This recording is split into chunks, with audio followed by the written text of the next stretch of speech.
inclusion is considered the muscle of diversity. It's what we do as we interact with one another to have people to feel welcome and engaged. But the reality is these companies have made enormous investments. And so estimates are that in the U.S., we spend about $8 billion with a B annually on diversity programs, right?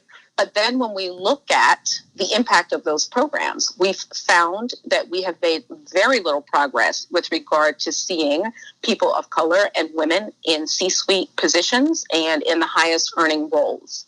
So in essence, diversity and inclusion programs have certainly gotten us from where we were 60 years ago, but they certainly have not gotten us to where we need to be. That's why I often talk about diversity and inclusion as a bridge to nowhere. Now, in my mind's eye, what gets us the rest of the way has to be this focus on equity. It has to be about how all people have fair opportunities to achieve their full potential. It has to be about employers and within the workplace, asking yourself the question, if you've checked off all the boxes of diversity, yay us, right? If you do the inclusion and engagement survey and people say, well, I feel really good about being here, wonderful.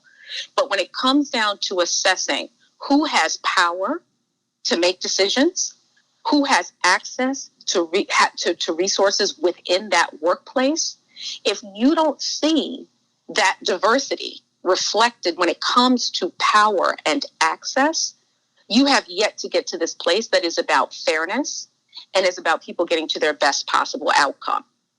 So to have dumped $8 billion a year into diversity and inclusion and to not see the metrics move speaks to the much deeper issues around racism, sexism, classism, xenophobia.